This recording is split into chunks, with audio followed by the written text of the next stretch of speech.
Ed from Unsolicited Material, thank you very much for joining us. Congratulations with your film and the nomination. Thank you very much.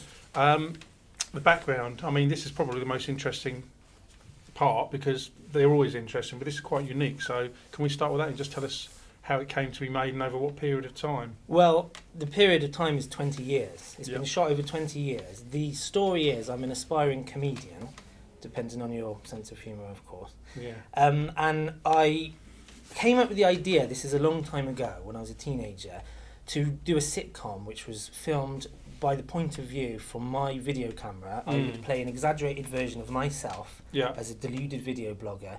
And although I would be playing a character, I would go out and interact with members of the public. So I'd have an overall narrative for the show, but there was no script because I didn't know what they were going to say back. Yeah, it was all ad hoc, wasn't it? Yeah. Right, yeah. So like, for instance, my real self, I don't really have much common sense. Right. I would play an exaggerated version. I'd have no common sense. Let's just say there was a scene where, like, I'm tired while I'm shopping. I'd go into a bed shop, take all my clothes off and try to sleep in the bed shop, and then the ensuing chaos. That was supposed to be the show. Yeah. That's not what Unsolicited Material ended up being, because what happened was I really needed that show to pay off to the point where I was getting married, I wanted to start a family. I was doing all of this in place of a job, so I had no money, no money at all. And the camera was on 24/7. And really, the comedy was the behind-the-scenes failure of all of this. Like, I didn't need to create situations. There are things in the film, like I accidentally ordered 5,000 business cards. Suddenly 5,000 business cards are turning up. Long-time viewers of the show thought I would make that up. That really happened, and plenty of stuff really happened to the point where... Did most of it happen? In Unsolicited Material, everything you see is real. There's nothing staged. And that really is the... it's hard to fit it into a blurb on a poster. It's all real. It's not a mockumentary, but it has been edited into a satire on the world of comedy and on the world of show business. And what I mean by that is it serves as a satire on it because it questions why anybody would want to be rich and famous. And so when you started this 20 odd years ago, I know it morphed into something else. Yes. And of course the technology's changed. We can talk about that. So that's because I'm guessing you would have had...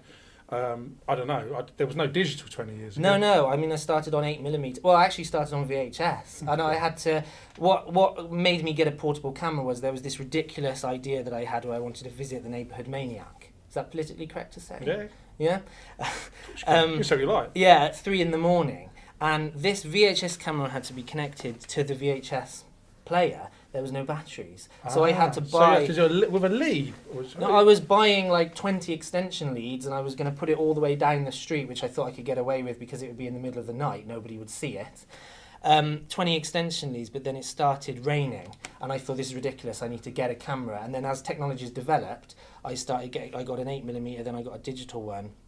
But then I stopped because I think it takes away from the charm of it if it's too, like if I went in with boom mics and sort of big cameras and stuff, it's not really... It's a bit of a giveaway then, well, isn't it? yeah, I mean, it's not really the intimate home video footage that we're going for. And I mean, I think that the part of the film that's really deep is the thing where I'm sort of just speaking to the camera about my real feelings and sort of questioning the dilemmas of artistic ambition and the role of money and happiness and things like that. And I don't think that I'd really be... in the right frame of mind to be just talking about that on the spot if I had to set up a big thing. You know, it's just the really small video camera works, I think, and it's on 24/7. Over 20? Over 20 years, yeah. And I mean, the film is 118 minutes, and I mean, a lot of people go, oh, that's quite long, but keep in mind, Steve, it has been cut down from 10.5 million minutes. So yeah, I know, well there. Yeah, so but you've I appreciate. So I'm guessing the way it would work is, say you were filming something, something funny happened that was, say, 30 seconds long. That's the bit you would use. Yes. Or something. Yes. Yeah, and you just, I don't know, put a time code in there or whatever you did. It wasn't really time code. I manually, for the longest time, just wrote down. I had to refer back to bits of papers. It's been ages. Like, I really have. I'm not the first filmmaker to put a lot of effort into his film. 20 years. I've put my heart and soul into this film. I'm sure. So, so how did your family? Okay, so you had parents. So 20 years ago, you're talking to your family about doing this. You're going to document every day. I suppose the question is, what was their reaction? How did it go? How did their reaction evolve? And what about the reaction of your partner or partners as the time went by? Right. Okay. Well, with my parents, it started with them thinking this is irritating. This is an annoyance into our daily lives. To them being giving up, fighting it. To accepting it, to actively encouraging it.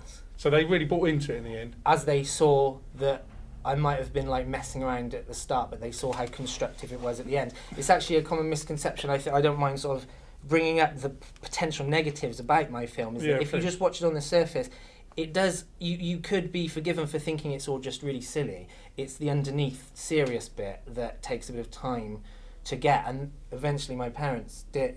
They're on board. They actively encourage. I can't say enough how much they've helped. And with my partner, like she's been. So you've had different partners, I assume. No. I just celebrated my 10th. Oh, what? It's always been the same person. Yeah, Right, okay. my 10th wedding anniversary last February, and we've been together 13 years. She's the only girlfriend I've ever had. So okay, let me get this straight. So you're out in a pub one day. You've got the camera with you. yes. Yeah, well, the way that I wasn't able to meet people in a normal way. I met her as a pen pal, and we got to know each other over the phone, and we got to write in letters, and I was able to explain everything before we met. But there's a scene in the film where it's like one of the first days that we're spending together, and she's like, "This is really weird that this is here," but because we are soulmates, I would say, she really sort of it was accepted pretty immediately. But you can see in the film, like, we're getting married. I've seen quite a bit of it. I haven't seen it all, to be fair. And there must be a heck of a lot of days where you just didn't do anything of interest. So that's just deleted or ignored, not deleted, but just ignore it. Well, I suppose like with any documentary, but it's just on a grand scale, or a completely ridiculous scale. I mean, is there days or even weeks where you just didn't use anything? Well, of course, yeah, but I mean, it's when I say 24/7, I haven't necessarily kept all of it because, as you say, but that would be focused on the bits where things didn't happen. Yeah, like sleeping. You didn't record your sleep, surely. There's a bit. Oh, yeah, there is. There's a bit in the film where I am sleeping. Yeah. I mean, not just to clarify, it isn't 117 minutes out of the 118 minutes is just me sleeping. No, it's not true. Just a tiny piece. Yes. Yeah. 3 seconds, just to communicate the extent of the project. But the really, at first when people hear about it, they think, God, this is a project about somebody who's filmed his whole life, and it does speak about today's video blogging generation. Yeah. But the end result, the real sort of purpose of the piece, I would say, is to look at why people would want to be a performer, what goes on in the mind of a performer, what is that part of themselves that they project that we all sort of like if we're fans of people on telly or whatever. What's really going on? What motivates somebody to do that? And is it worth it? And I know what the answer is for me. Which is? Well, you have to watch the film to find that out. Okay. Well, I say I've seen a lot of it. I haven't seen the complete film. What about seeing yourself grow older over a period of time? Yeah. Is that a bit freaky? There's definitely, I do have an opinion on that. That hasn't escaped me. It's really weird, actually, because in a way I'd say it makes me more accepting of the fact that we are, of our own mortality. Like, it's not really the sort of thing that you question every day, is it? Because it would just be really depressing. I think, I mean, I'm obviously quite a bit older than you.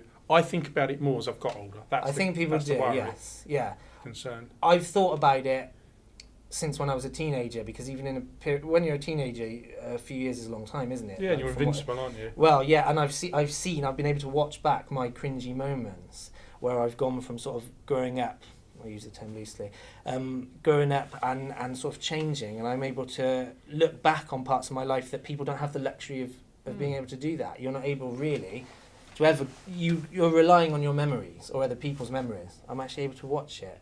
And so there's a lot of times when I've realised mistakes that I've made, like if I've fallen out with friends or whatever, I'm able to see that it's what am I doing wrong, what am I doing right, and it's really helped me. It's influenced how I've grown up, really. Yeah. So it's really it is strange. So has anyone done? I mean, people have vlogged for a period of time, but has anyone done a 20-year slice? I don't believe so. No, I've never. I'd be furious if they did. And what's been the reaction from when you tried to? Because ultimately you want, I don't know, someone to pick this up and run with it on your behalf. I mean, what kind of reaction have you had from, I don't know, distributors or someone that's involved in film? Because it's very peculiar, isn't it? It is peculiar. In a good way, I'd say. I mean, that's one of my best reviews, thank you. Well, what I'm trying to say is I admire you because I could do that. And I totally understand why you did it. But yeah, what have you had any really good positive reaction? Like, we're going to do this, we're going to take this and run with it? Well, I've had positive reaction. The thing is, one of the biggest challenges when you're trying to get a film distributed or anything in entertainment really is, of course, that companies don't accept unsolicited material, which is what inspired the title. Yeah.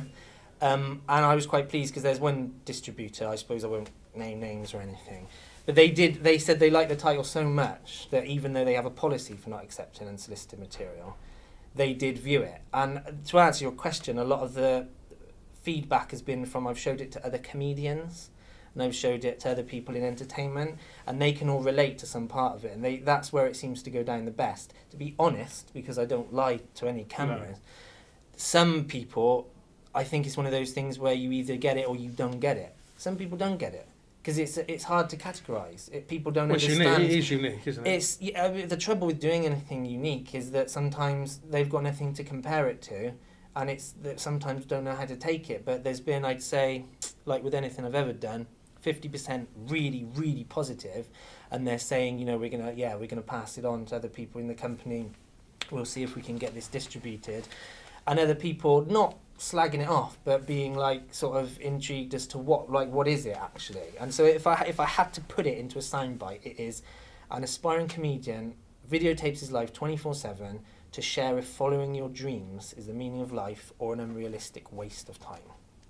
And what technology did you end up? I assume it's that camera. Did you end up shooting on a phone? It's this camera here. Not a phone. Surprised you didn't No. end on a phone. I'm not popular enough to have a phone, Steve. I've got a phone from 2003 that's like a brick. I've never upgraded. So you didn't go bother with a smartphone or anything like, because you could have obviously finished on these. Are super phones now, but I can see obviously why you've done it. You finished. Yeah, it. I've just stuck with this one. It's a digital. It's a HD one. Just a handheld. Yeah. And it beggars the question: how do you follow that? How can you follow it? And if you're following with what? What's going to be next? Well, or have you had your fill of filmmaking?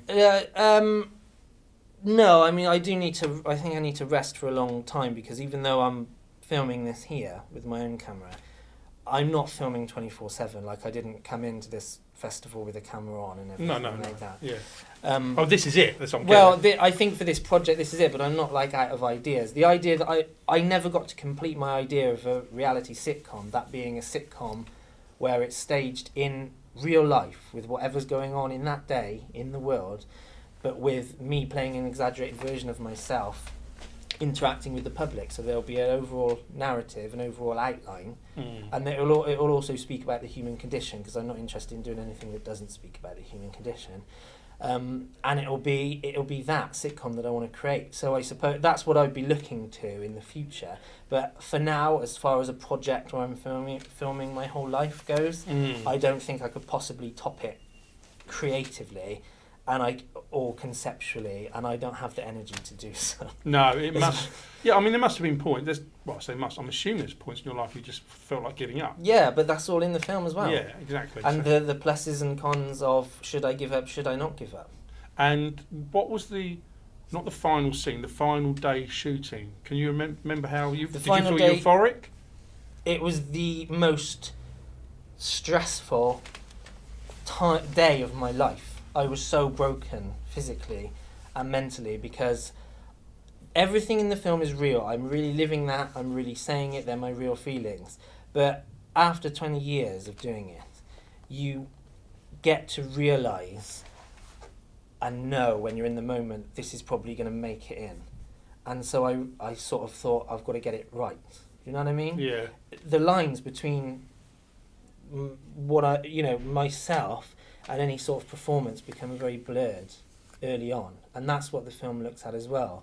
Where's the line drawn? Where does the performer end, and where does the real person start? And that goes for, I would say it speaks about every performer, based on my opinion and the feedback I've got from performers who've watched it. And with on that final day, I know it's all unscripted and it was all real, but were you not tempted to sort of look at it and think, well, my final day, will it be as real as always, or do I want to finish the final day in a certain way that you had planned? Does that make sense? Yeah, no, it makes sense because it all comes together so well. Yes. It does. It comes together. Like I was pleased with how it came together. It came together so well that people watching it will at some point, they must think that must have been scripted. Yeah, but it's completely. But it isn't, but all I can say is, if you film something over 20 years, you're going to have enough footage to where you can make something very funny, very interesting. I didn't know it was going to be the final day when it was the final day.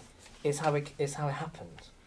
And if you're living your life for this, then I don't know, maybe subconsciously, part of me might sort of go a certain way with how I live my life, thinking about, oh, how is this going to turn out? But this is where it gets confusing. And I would say that if you watch it, if people watch the whole thing, they'll either understand it or they won't. But it's impossible to fully describe it and fully paint a picture of it in the way that it would be. Say if I made a horror film and I'd be able to say it's something that scares you and there's not, there's so much to talk about with this.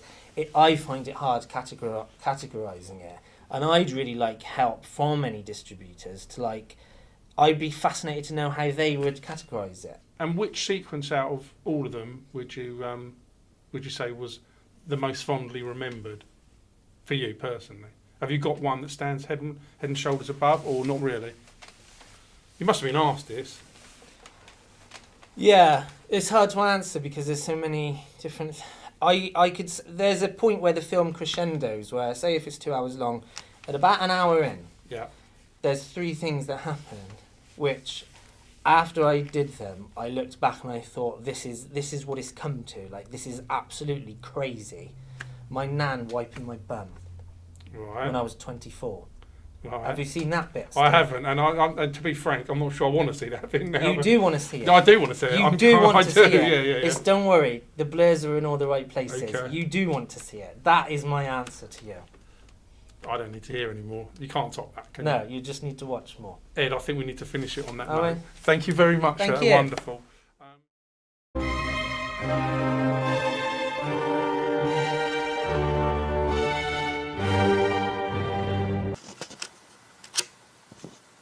Hi, my name's Ed Surname. I'm an aspiring comedian and I film my life 24/7 to share if following your dreams is the meaning of life or an unrealistic waste of time.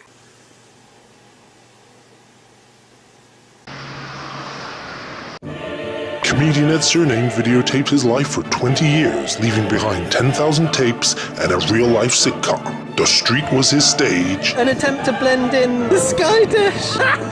Very much. His family the cast.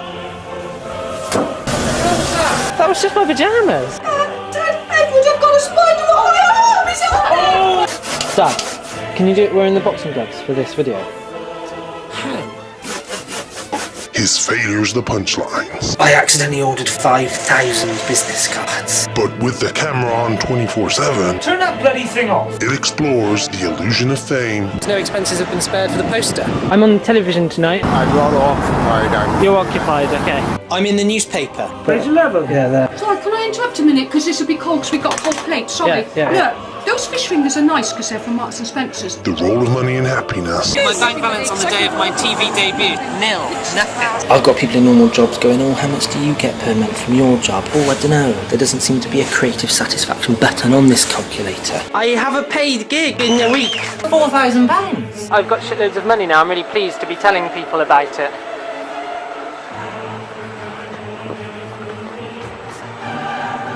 And the dilemmas of artistic ambition. Are you putting your life on hold for my dreams? I'm nearly bankrupt. Tina's pregnant! That's not you going to be Tina? Apparently not. My pursuit of show business is at war with my knowledge that it affects my family. Is it bad, is it? There's nothing. A real-life satire on show business. I premiered my DVD to a crowd. It is a shame they were supermarket customers and that it was the sample TV. I need to look good in my CV photo, but I couldn't afford a jacket, so I just took the photo in the shop. Wake up, I've got a flyer for you. Psychoanalyzing why some humans feel compelled to perform comedy. You worry about being entertaining and stuff. Why do you want to entertain them? Should we have the conversation now, Mum, about how my head's going to explode, my body's going to go one way, my neck the other, my head's going to explode in a big bomb of blood? A big bomb of blood! It could have done that. Sharing the lows behind the highs.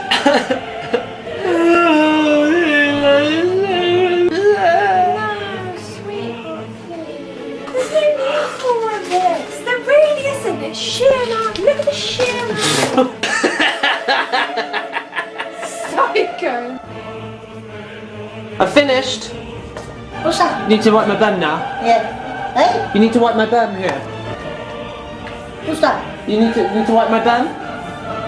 You want one of them? No, you need to wipe my bum. Him?